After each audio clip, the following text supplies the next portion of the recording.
وصف بیان کی ہے کہ حضور کے وہ مبارک ہاتھ تھے، حضور علیہ الصلوۃ والسلام کے وہ مبارک ہاتھ تھے کہ ان ہاتھوں سے کبھی بھی کسی کو رنج نہیں پہنچا، کبھی بھی کسی کو تکلیف نہیں پہنچی۔ آج یہ عزم کر کے اٹھیں کہ آج کے بعد جو پہلے ظلم کیا ہے اس کی معافی مانگیں گے، اس کی تلافی کریں گے۔ اگر کسی کا مجھ پر قرض ہے تو میں دل و جان سے کوشش کروں گا، میں پوری محنت کروں گا کہ اس کا قرض ادا کر دوں۔ اگر کسی کی زمین پر میں نے قبضہ کیا ہے، آج کے بعد سب فقیروں یاد رکھو، اس کے بغیر آپ کو جانا نہیں ہے۔ میں نے کسی کے پلاٹ پر قبضہ کیا ہے، کسی کی زمین پر قبضہ کیا ہے، میں ارادہ کر کے اٹھوں گا کہ وہ پلاٹ، وہ زمین مجھ پر حرام ہے، جس کا حق ہے اس تک پہنچے گا۔ آپ چاہتے ہو کہ اللہ آپ پر فخر کرے؟ آپ چاہتے ہیں؟ آپ چاہتے ہیں میرے آقا و مولا حضرت صلی اللہ علیہ وآلہ وسلم کی ذات آپ پر فخر کرے؟ آپ چاہتے ہیں جب قیامت کے دن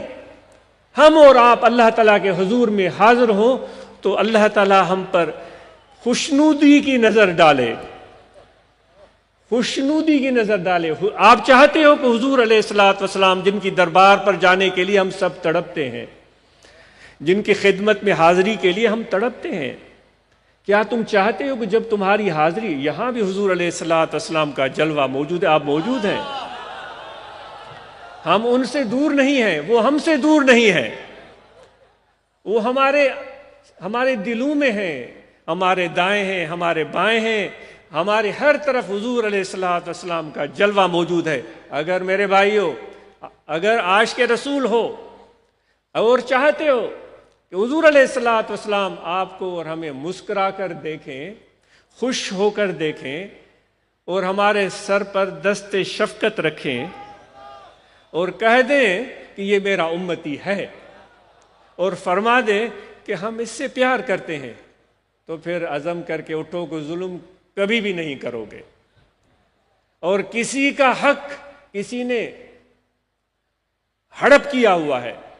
تو یہاں سے جانے نہ پائے، اس سے پہلے پکا ارادہ کر لے کہ میں اس کا حق اس کو واپس کر دوں گا۔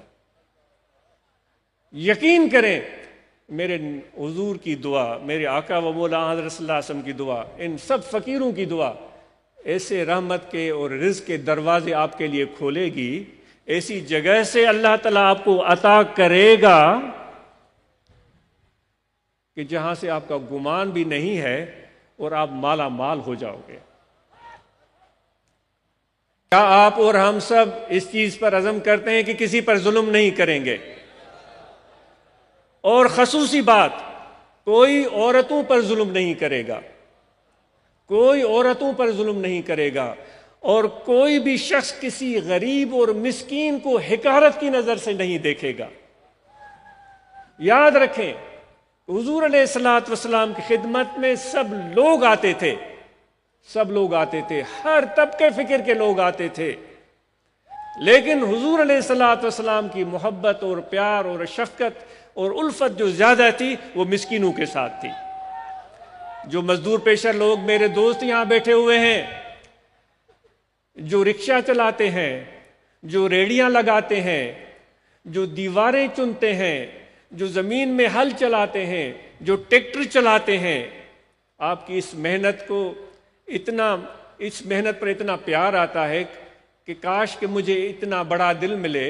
اتنا بڑا حوصلہ ملے، اتنی توفیق ملے کہ ان مزدوروں کے ہاتھوں کو میں چوموں، جن کی محنتوں سے آج ہمیں ہر طرف ہریالی نظر آتی ہے، خوشحالی نظر آتی ہے۔ امیر لوگ تو کرسی پر بیٹھے رہتے ہیں، ٹانگ پر ٹکا کے، کیا کرتے ہیں وہ صرف زبان خرچ کرتے ہیں۔ تو جو بھی یہ